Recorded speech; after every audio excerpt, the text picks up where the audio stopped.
And we're back here at Handler Park. St. Bonaventure has loaded the bases here in the bottom half of the seventh for Chris Holcraft. Holcraft 1 for 3 in the day and would love to come through and add on to this Bonaventure lead. But we got a new pitcher on the mound for the George Mason Patriots. It'll be Sean O'Keefe. He threw one pitch yesterday, or maybe two pitches, and got the final out. But back out there for some more work as he needs to get out of this bases-loaded jam here. Sean O'Keefe is posting a 5.7 ERA. This will be his 14th appearance, and he's thrown 7 2/3 innings. And it's definitely going to have his work cut out for him here as he has to face one of the best hitters in this Bonaventure lineup in Chris Holcraft.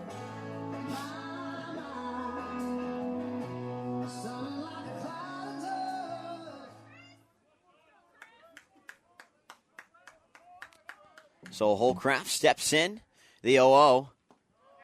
Low for a ball. Really nowhere to put Holcraft here, so O'Keefe has to throw strikes here, and it's 1-0 to Holcraft. The 1-0. Hit up the middle, a base hit. Tharnish scores. They're waving home Genovese. He'll score 2. Vercoloni into third, and they're going to call him safe. It's a 2-run double for Chris Holcraft and blows this game open. It's 4-0 St. Bonaventure.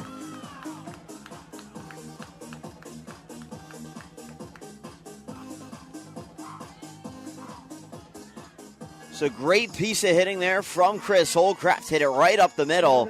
And with the speed of Genovese, they were not going to gun him at home.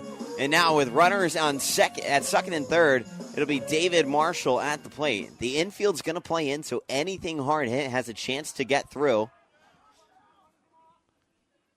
First pitch to Marshall is inside for ball 1.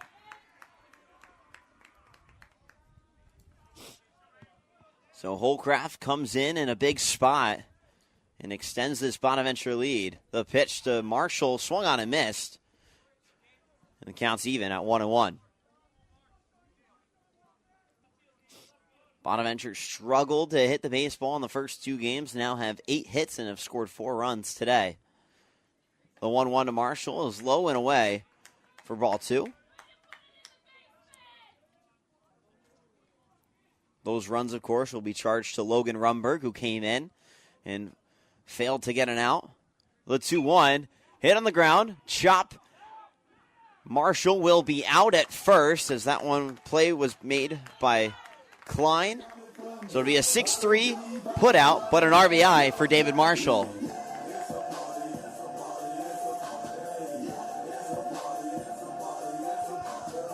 So with 1 gone and a runner on third, it'll bring up the power hitting first baseman, Morgan Little.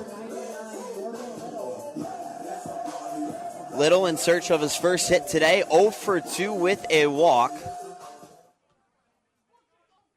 Pitch to Little, swung on and missed. The off-speed pitch got him. Lefty on lefty here, not an easy matchup favoring Little.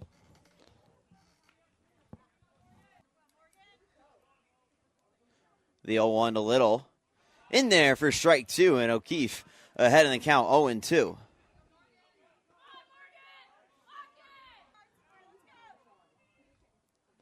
O'Keefe ahead in the count, 0-2. That one lifted in the air to right field. This should get a run in.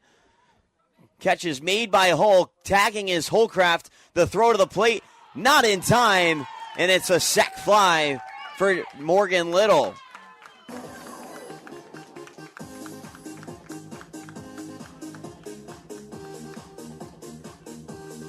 And St. Bonaventure extends their lead to 6-0.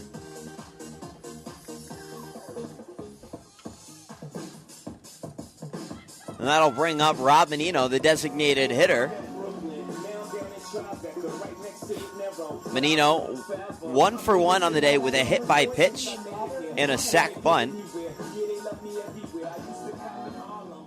And with nobody on, O'Keefe will have a clean slate. First pitch in there for a strike. The 0-1. Hit in the air, right side. Looks like that one's going to get out of play, and it does. So it'll be 0-2 to Rob Menino. Bonaventure has brought 4 home in this inning alone. The 0-2. Outside. Menino fights back. The 1-2 to Menino. Hit on the ground, left side, but foul. And we'll try the 1-2 again. Only one of these runs charged to O'Keefe.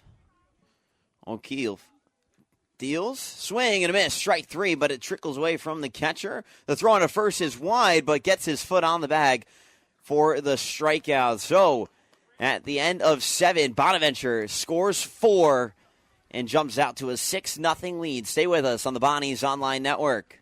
Shaw with it, works downhill, inside, gets to her spot, pulls up, and a crafty layup, gets it to go.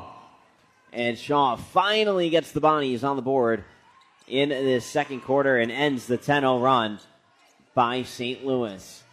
Billikens working downhill to Gray, who gets the layup to go.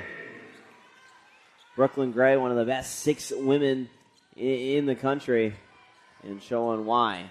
Shaw over to Richardson, gets to her spot, pulls up, floater, good. And Richardson pulls the Bonnies within 13. And a 3-ball from Simon is good. And St. Louis shooting the hot hand here in the second quarter. They lead 32-16 over the Bonnies. Brown and White need to figure out how to get back into this game. Shaw with 20 on the shot clock. Richardson has just fallen down on her knee. Seems like she'll be all right as Frost controls. Frost doing a lot of dribbling with 10 and gets it swatted away by Simon. Frost dives on it and it trickles away out of bounds. So 7 to go on the shot clock. And it'll be St. Bonaventure basketball on the inbound with 5:47 remaining here in the second quarter.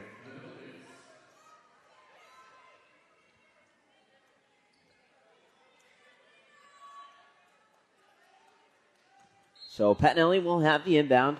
32-16 our score. Pettinelli long pass to Haskell. Haskell with it. Works baseline, gets to her spot. Layup off the glass, but a foul. And an offensive foul is called. They're going to charge Haskell with a charge. And Coach Crowley stepping out onto the floor, delivering a message. As the Billikens going to get some subs in. Bree Johns enters. She's played in 17 games, just 7.3 minutes a game. So Billikens have to feel pretty good about this lead, getting some of their bench players up and in. Johns with it over to Calhoun, who works downhill on Shaw through the legs and kind of double teamed as Richardson steps up on Kennedy. But a foul is called. Kennedy attempted a 3-pointer, did not go, but Hannah Richardson kind of late contact there. And Kennedy is going to the line to shoot 3 free throws. Excuse me, they're not going to call it on the shot. It's going to be after the foul, so it'll be an inbound right in front of me. Kennedy will inbound, finds Calhoun, and Calhoun will set the offense up. Calhoun bounces inside right into the hands of Caitlin Frost, who takes it away. Frost finds Shaw, and Shaw will push the pace for St. Bonaventure, trying to pull within at least single digits before the half. Richardson in the corner, sends it out to Pettinelli, but that one's picked away and intercepted by Kennedy. Kennedy working, floater up, but a travel is called. And Bonaventure catches a lucky break as Kennedy was right in front of the rack and could not finish there.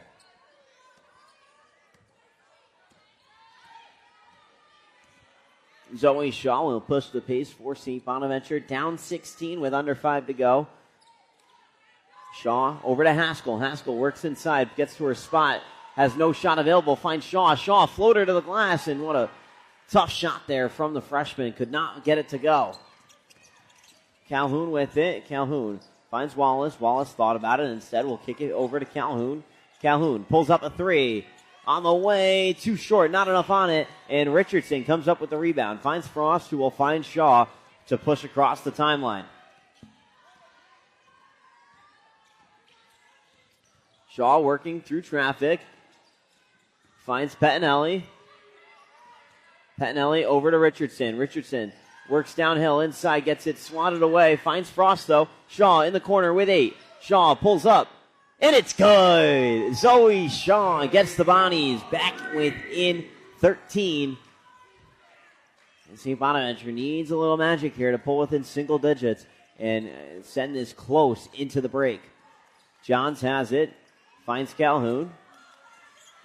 Calhoun works downhill, gets it blocked away by Frost, and a jump ball is called. Possession, St. Bonaventure. It's a lot of jump balls today. A strong defensive stand there from St. Bonaventure.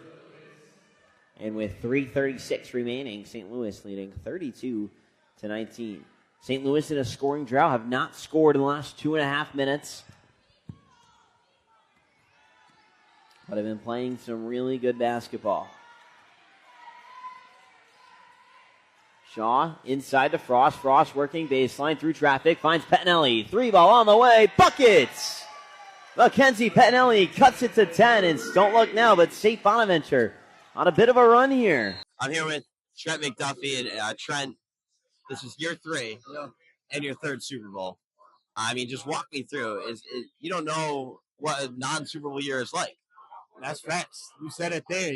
Really short off seasons for us these past 2 years, but it's a blessing, especially when you get drafted to a team that's been so successful, like 3 years ago, I was just a college kid, just hoping to be on a football team. And now I'm here my 3rd year at the Super Bowl again. Like, words really can't describe what that feeling is like. Now, walk me through your first NFL interception this past season against the Browns. Just what were the emotions there?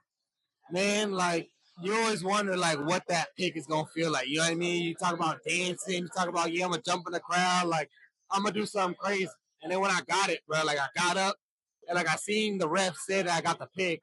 And, like, my mind went blank, bro. I was just like, I got the ball. Like, let me just go celebrate with the teammates. Let me get off this field. So, glad I finally got my one. And hopefully we just continue it. Did you guys have a defensive celebration in the end zone or not for that one? Oh, man, that one what happened. I feel like more dudes ran on the field when I was running off. So we didn't have like a set dance move, but hopefully next year when I get one, like we're going to have some choreographed routine we're going to do. Now walk me through the last play of the AFC Championship against the Bills. You guys get the play call in the huddle, and it's a safety blitz. Now, did you guys trust in Spags there, or was it like, what are we doing here? Last play of the game, shouldn't we be downfield?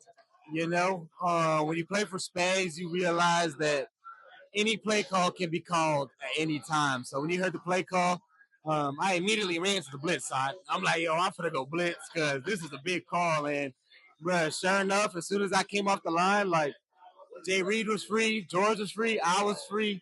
And, like, before he even threw the ball, I was just like, man, Coach Spags is a genius, bro.